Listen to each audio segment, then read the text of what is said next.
Assalamualaikum warahmatullahi wabarakatuh. Selamat datang di episode spesial Jelajah Masjid di Kebumen TV. Pada kesempatan kali ini kita akan mengunjungi Masjid Al-Mujahidin yang ada di Karanganyar. Masjid ini tidak hanya memiliki desain arsitektur yang unik dan penuh makna, tetapi juga memainkan peran penting dalam kehidupan sosial dan budaya bagi masyarakat setempat. Selengkapnya ikuti terus Jelajah Masjid Kebumen TV.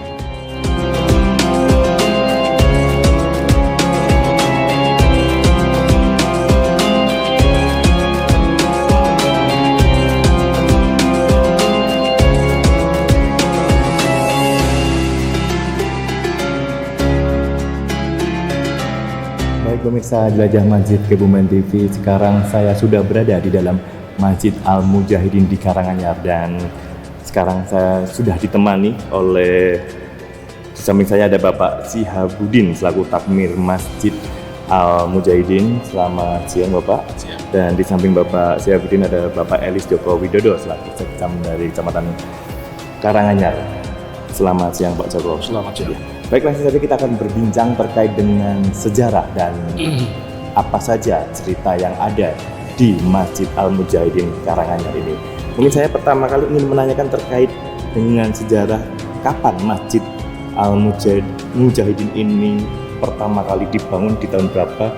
Mungkin ada ceritanya. Monggo, siapa yang ingin menjelaskan Bapak? Bapak Joko, mungkin silakan Bapak. Terima kasih. Assalamualaikum warahmatullahi wabarakatuh. Waalaikumsalam. Mas dari Kebumen TV, hormati para pemirsa semuanya.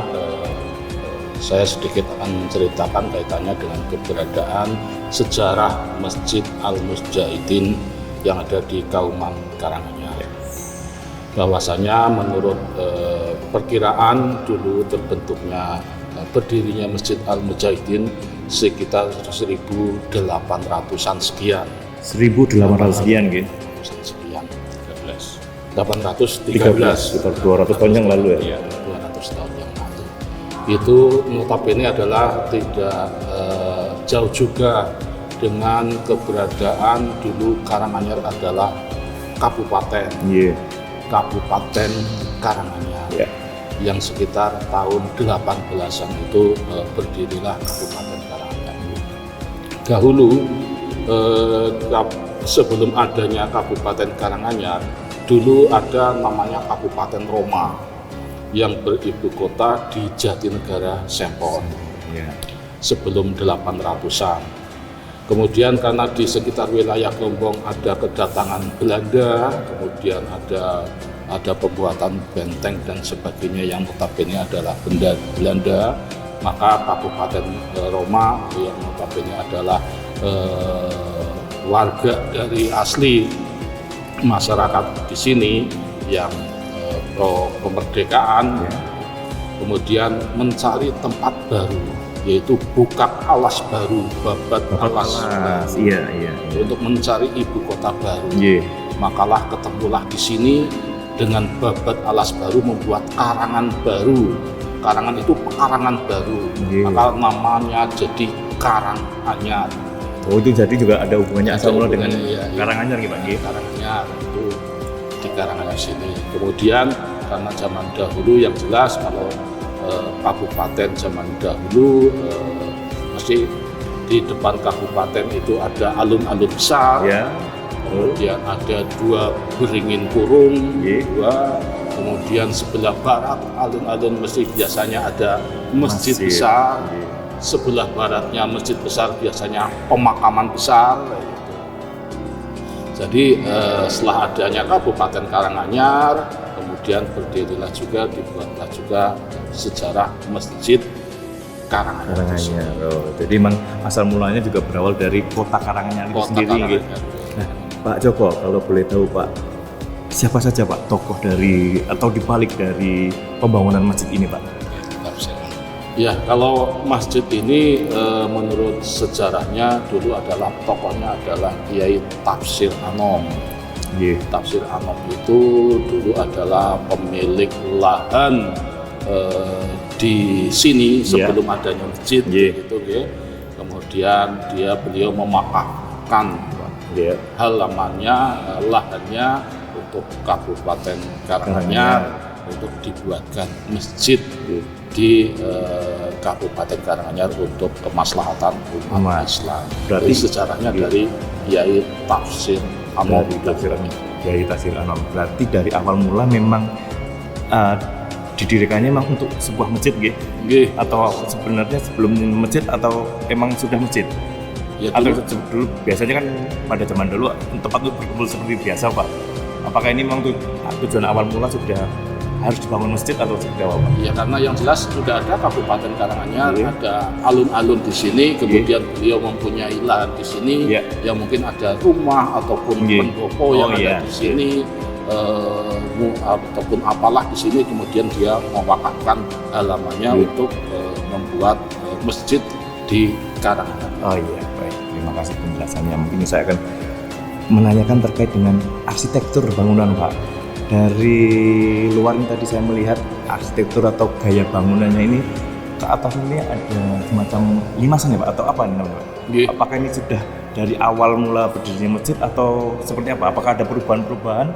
Kalau saya melihat sejak saya kecil di sini, dulu masjid ini memang semacam kayak porak-poranda lah, ya, karena tidak terurus, depan juga bangunannya rusak, itu tidak ada atapnya yang depan, gitu. Kemudian hanya bata tersusun saja. Kemudian ada pembangunan masjid yang di depan serambi depan itu dibuat atap lagi, gaya arsitekturnya masih menggunakan asti semula, kemudian atasnya juga dengan karena kita orang Jawa, kita melihat dulu adalah rumah limasan Jawa ataupun rumah Bandung lah, gitu ya. Dan kalau di Jawa itu adalah rumah limasan Jawa, sehingga karena di sini adalah masjid, makanya untuk kubah atas menggunakan rumah limasan Jawa. Kalau boleh tahu Pak Joko, dari awal mula sampai sekarang masjid ini sudah mengalami berapa kali renovasi atau perubahan-perubahan bentuk atau seperti apa? Kalau saya melihatnya hanya selama saya di sini 3 kali renovasi, Pak. 3 kali renovasi. Terakhir di tahun berapa, Pak? Kalau boleh tahu, Pak? Sekitar 2000. Sekitar 2005. 2005. Sekitar tahun 2005. Oke, baik. Saya mungkin akan ke Pak Sihabudin. Pak Sihabudin, ini saya terkait tadi waktu awal kali masuk, saya juga melihat adanya beduk. Nah, ini apakah beduk dari Masjid Mujahidin ini dari awal mula sudah ada beduk itu atau seperti apa? Atau ada peninggalan-peninggalan lain yang masih tersimpan secara utuh di sini dari awal mula masjid ini berdiri, Pak? Untuk peninggalan Masjid Besar Mujahidin Karanganyar yang masih ada sampai saat sekarang adalah mimbar. Oh iya. Depan itu masih kayak arsitektur lama dan masih bisa digunakan, masih bisa digunakan. Untuk beduk yang besar itu sekitar tahun 2015 itu renovasi. Oh, sudah direnovasi ya, sudah mengalami pergantian gitu. Berarti awalnya emang ada beduk yang dari awal gitu. Oh, lebih kecil dan mungkin kondisinya sudah tidak layak atau seperti diganti dengan yang baru gitu, Pak. Oke, baik. Pak, saya ingin menanyakan terkait dengan beberapa kegiatan yang ada di masjid ini. Untuk kegiatan-kegiatan yang reguler, Pak, setiap bulannya itu ada apa saja, Pak? Dan mungkin nanti bisa dijelaskan kegiatan yang berbeda di bulan Ramadan, mungkin bisa diceritakan. Untuk kegiatan ibadah di Masjid Besar Mujahidin Karanganyar, di antaranya adalah kegiatan pengajian rutin dari beliau Bapak Kiai Haji Nur Sodik setiap hari Minggu pagi jam 6 sampai jam setengah 8 tafsir Al-Quran jalan lain. Kemudian setiap selapan dino itu aktif ada pengajian dari beliau Bapak Kiai Haji Dr. Jibril Anam dari Leran Banyumas, sudah berlangsung sejak 15 tahun yang lalu sampai saat sekarang. Sampai sekarang masih aktif gitu. Sehingga masyarakat sini, tidak hanya masyarakat sekitar Karanganyar, tapi dari lingkungan kecamatan lain pun datang untuk mengikuti pengajian, baik minggu pagi dari Bapak Kiai Sodik maupun setiap selapan dinas, setiap Ahad Pahing dari beliau Bapak Kiai Dr. Jibril Anam.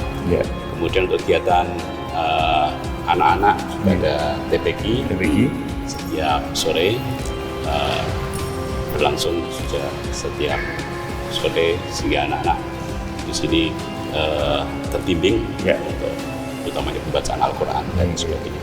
Untuk ibu-ibu juga ada kegiatan setiap jam 10 hari Rabu dari beliau Bapak Kiai Salatin yang secara aktif untuk membimbing ibu-ibu untuk kegiatan pengajian. Pengajian juga. Terkait dengan tadi kegiatan reguler di setiap bulannya Pak. Nah kalau untuk di bulan Ramadan Pak, apakah ada perbedaan dengan kegiatan-kegiatan reguler yang sudah dilakukan di bulan-bulan biasa Pak? Untuk kegiatan Ramadan lebih efektif lagi karena setiap pagi beliau Bapak Kiai Nusotik itu melaksanakan rutin pengajian setiap pagi. Setiap pagi ya? Pukul 6 sampai jam 7. Selama bulan Ramadan? Selama bulan Ramadan. Yang diikuti oleh masyarakat sekitar, juga ada di sini ada santri-santri Pondok Mambaul Ihsan. Kemudian ada takjil setiap sore menjelang maghrib, buka puasa oleh anak-anak dan masyarakat sekitar dengan didukung logistik, misalkan nasi bungkus, minuman dan lain-lain dari masyarakat sekitar secara aktif. Kemudian untuk malam harinya ada tadarus, kemudian peringatan nuzul Quran, dan tentu setiap malam adalah kegiatan tarawih berjamaah dan tadarus Al-Quran baik bapak maupun ibu. Oke. Itu yang tadi kegiatan beberapa kegiatan di bulan Ramadan. Kalau boleh tahu juga Pak, apakah masjid ini juga di akhir Ramadan digunakan sebagai tempat untuk menggelar sholat Idul Fitri? Ya, untuk akhir Ramadan selalu digunakan untuk kegiatan sholat Idul Fitri, bahkan karena saat itu banyak orang-orang dari luar daerah perantauan sholat di sini juga sampai meluber sampai di jalan raya. Sampai di jalan raya. Jadi memang masjid ini memang sangat berfungsi dengan baik dan digunakan oleh masyarakat di sekitar. Baik, terima kasih Pak atas penjelasannya. Ini saya akan beralih lagi ke Pak Joko. Pak Joko, di sekitaran kompleks ini tadi saya juga sepintas melihat apakah benar atau tidak ya Pak. Tadi ada cagar budaya Pak ya? Atau seperti apa Pak? Ada ceritanya Pak mungkin Pak? Ya, kalau di depan ada tulisan dari Dinas Pariwisata Kabupaten Kebumen bahwa Masjid Al-Mujahidin adalah ODCB, objek diduga cagar budaya. Objek diduga cagar budaya. Kalau saya sudah yakin sebenarnya cagar budaya. Tapi karena belum ber-SK Bupati, maka belum diteliti oleh tim ahli cagar budaya, belum ber-SK Bupati, maka bunyinya masih objek diduga cagar budaya. Karena saya sudah yakin kalau sini cagar budaya karena terkait dengan keberadaan Kabupaten Karanganyar dulu, kemudian alun-alun, kemudian masjid, kemudian di barat masjid ini adalah ini dulu adalah pekuburan yang makam yang luas. Maka kalau warga di sini membangun rumah duduk pondasi mesti ya biasanya ditemukan kerangka-kerangka gitu. Kemudian untuk kaitannya masjid ini adalah cagar budaya berkaitan dengan Kabupaten Karanganyar, Bupati Karanganyar sekarang ada makamnya di Desa Karangkemiri. Bupati Tirto Kusumo itu sudah bukan diduga cagar budaya, itu sudah menjadi objek cagar budaya karena sudah diteliti oleh tim ahli cagar budaya, kemudian sudah mendapatkan SK penetapan dari Bupati sebagai objek cagar budaya. Berarti yang di sini masih diduga gitu Pak. Baik Pak Joko dan Pak Saudin, mungkin ada harapan khusus terkait dengan adanya masjid ini di lingkungan Karanganyar ini. Monggo Bapak Joko terlebih dahulu. Saya berharap masjid ini di lingkungan Karanganyar untuk bisa bermanfaat sebaik-baiknya untuk umat Islam semuanya, tidak hanya Karanganyar saja, tapi mungkin orang-orang yang dari luar bisa berkenan singgah di masjid kaum Al-Mujahidin Kauman Karanganyar yang notabene adalah cagar budaya.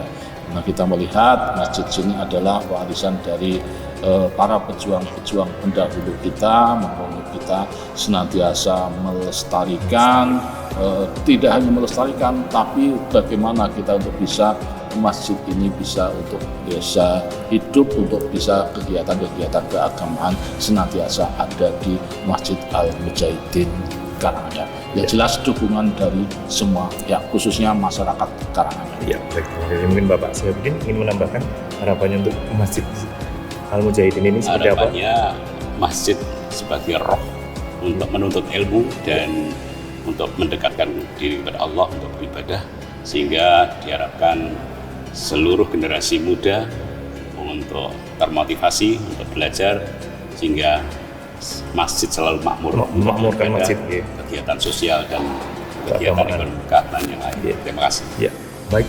Terima kasih Pak Joko dan Pak Syafruddin sudah berbagi cerita dengan kami. Baik, itu dia tadi pemirsa Jelajah Masjid Kebumen TV, cerita dan sejarah dari Masjid Al-Mujahidin di Karanganyar. Jangan kemana-mana, tetap saksikan terus Jelajah Masjid Kebumen TV.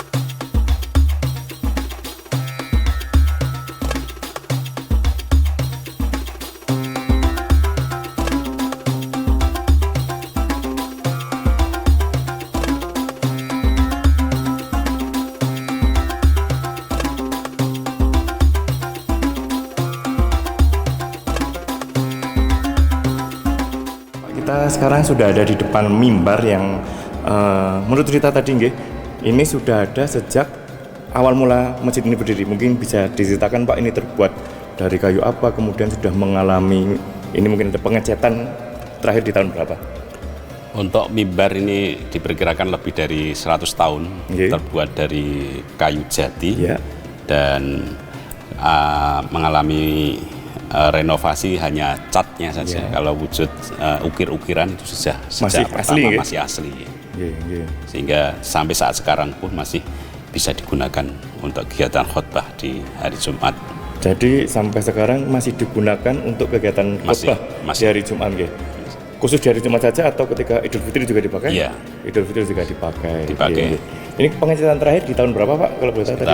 2010-an. 2010, baik. Bersama dengan renovasi masjid. Mungkin kita sambil berkeliling masjid ini Pak. Kalau boleh tahu Pak, di masjid ini bisa menampung berapa jamaah Pak? Kalau misal full ini dalam sampai yang luar situ Pak? Untuk kegiatan sholat Jumat, karena di sekitar sini ada banyak sekolahan SMK dan SLTA, kemudian SMP, maka di sini bisa menampung sampai 1.000 jamaah. 1.000 jamaah. Karena ukurannya ini adalah 24 kali 22 meter persegi yang di dalam. Kemudian yang di Serambi juga hampir sama. Kemudian kalau sholat Idul Fitri dan Idul Adha bisa sampai 1.500 orang karena sampai meludak di halaman. Sampai di halaman depan perantauan yang pulang ke kampung di Karanganyar ini. Untuk ini Pak, ini saya juga melihat adanya saka Pak. Mohon maaf, ini saka ini apakah sudah dari zaman dulu berdiri kokoh ini 4 tiang saka ini atau seperti apa? Mungkin Pak Joko yang ini. Kalau setahu saya dulu zaman saya masih kecil, sakanya terbuat dari kayu jati dahulu. Kemudian saat renovasi pertama, kemudian beralih dengan cor, kemudian setelah cor renovasi kedua ataupun ketiga menggunakan keramik. Tapi aslinya dulu adalah kayu jati semuanya. 4 titik ya? 4 titik sama dengan yang samping-samping semuanya itu kayu jati semua. Berarti sudah mengalami perubahan mungkin di saat renovasi nggih Pak? Harus ya. Untuk ke beduk Pak.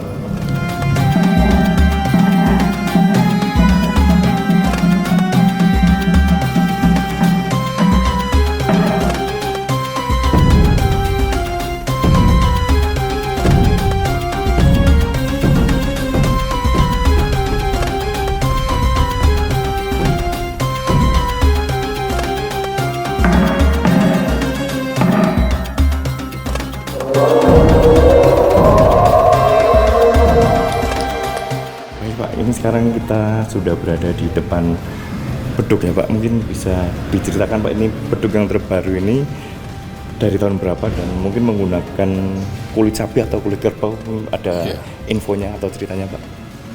Beduk yang besar di sini ini renovasi terakhir tahun 2013-an. 2013. Ini terbuat dari kulit sapi, kemudian dari kayu mauni. Kayu mauni. Kayu mauni yang dibuat sedemikian rupa sehingga bisa sebesar ini. Iya.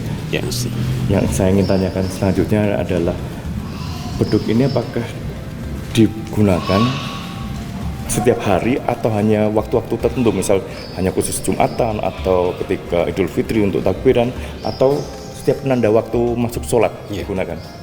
Ini digunakan setiap waktu masuk sholat, penanda bahwa waktu sholat sudah azan. Sebelumnya nanti setiap akan sholat pasti dibunyikan oleh marbotnya. Digunakan setiap waktu sholat gitu, penanda waktu sholat. Baik Pak, ini tadi saya juga sempat berkeliling Pak, ini ada hadroh juga ya. Saya ingin bertanya terkait dengan kegiatan remaja di masjid ini, apakah aktif atau seperti apa Pak? Kebetulan di sekeliling masjid ini juga terdapat beberapa gedung, yaitu ada ditempati oleh pondok pesantren asuhan beliau Bapak Kiai Nur Sodik. Itu ada kegiatan setiap malam, itu mulai bar isya sampai jam 10 malam ada yang mengkaji tentang Al-Quran, kemudian ada kesenian rebana, ada hal berjanji, kemudian dibuat per kelas-kelas sesuai dengan kemampuan santri. Kemudian masyarakat juga kalau sore ada TPQ yang anak-anak kecil usia SD sampai SMP untuk belajar ngaji di Serambi Masjid Karanganyar ini. Jadi cukup aktif ya Pak ya, bisa dikatakan cukup aktif untuk kegiatan remaja di masjid ini. Baik pemirsa Jelajah Masjid Kebumen TV, itu dia tadi sekilas kita sudah berkeliling di dalam masjid dan bercerita tadi dari mimbar, kemudian ada beduk dan juga kegiatan-kegiatan dari remaja masjid. Jangan kemana-mana, tetap di Jelajah Masjid Kebumen TV.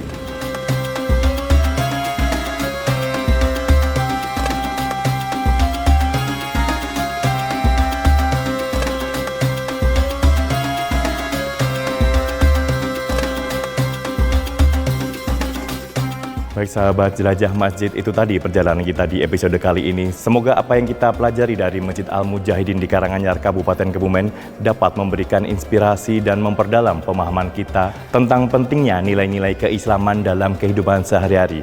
Terima kasih telah mengikuti Jelajah Masjid. Sampai jumpa di episode berikutnya. Wassalamualaikum warahmatullahi wabarakatuh.